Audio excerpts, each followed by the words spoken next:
And that is not all. Days after losing Juan Soto to the crosstown Mets, the Yankees have responded.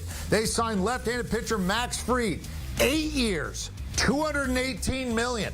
Largest guaranteed contract for a left-handed pitcher in Major League Baseball history. Who's Max Fried? Well, two-time All-Star. He has 2 top 5 Cy Young finishes.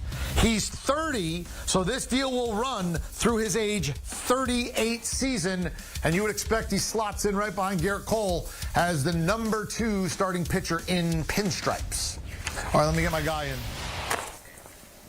CBS Baseball Insider, Matt Snyder jumping aboard. All right, there's a lot to think about here, right? I mean, you got the Soto angle, you got to respond. I look and I go, 8 years first, wow. Largest deal for guaranteed money for a left-handed pitcher, but the AAV isn't crazy. I mean, you see this and you're reading this. What's your first sort of impression that you're going to translate this signing? I think it's a very good one. You knew they had to pivot from Soto, but the next thing I do is I look at that infield, and I say Fried is very heavy on the ground balls. One of the best ground ball pitchers in the majors with his 7-pitch arsenal. He's heavy on that sinker. He keeps the ball down in the zone. He pitches to contact. So the Yankees do need to, and they were already going to do this, but they do need to shore up the infield defense. I don't know if you want to leave Jazz Chisholm at third base. Maybe they'll go out and sign a third baseman. Maybe they'll trade for one. We've heard Nolan Arenado's name out on the trading block. Maybe they'd go out and make a move there. Second base, Gleyber Torres departed in free agency. But look, it's going to be very important to put a good defensive infield behind a guy like Fried. And if they do, he is a stud, and he's going to be worth well worth every penny here. It's just a matter of going out and getting a good infield defense behind him to field those ground balls. And again, the Yankees needed to do that anyway, because when everything unraveled for them in the World Series, it was their infield defense in that 5-run inning for the Dodgers. All right, who's happy today and who sees this deal and goes, oh, like I'm not saying winners and losers, but whether it's these guys, this agent, this free agent, who's happy that they see this and who goes, oh no? Corbin Burnes is happy right now. He's arguably a better pitcher than Max Fried. He is a righty. There's more right-handed hitters than left-handed hitters. He has a little bit more of a workhorse ability. He has a lot more innings pitched over the last several years than Max Fried. So if you're Corbin Burnes and you were already thinking 7 years, $200 million, now you see the 8 for over 200. Now as you're Burnes, and his agent, you're going, oh, hey, we might get 9. We might even get 10. We might get up to $250 million. So I think Burnes is sitting pretty.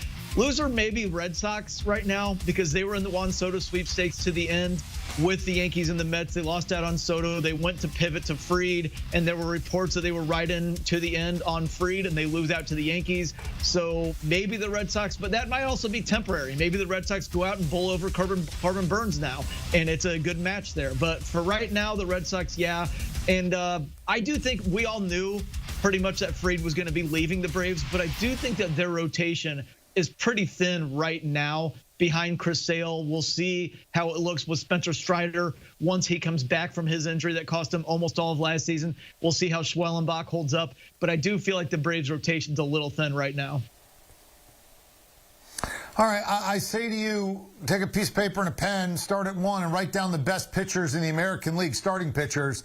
You get Garrett Cole, you write whoever. How many names are you writing down before you write down Max Fried approximately to give him a little context of how good he is in the American League for maybe American League fans that don't, they've heard the name, they know he's a Brave, they know he's good, but where is he? If Burnes signs in the American League, I think 4. If he doesn't, I think 3. You've got Tarek Skubal, who I believe is going to be the best pitcher in the American League again next year. And I'm still going to go back to the Garrett Cole well. A full season of health there with Cole. I will rank him above Burnes and Fried, but I don't have anybody else above Fried. So he's either 3 or 4, depending on where Burnes signs.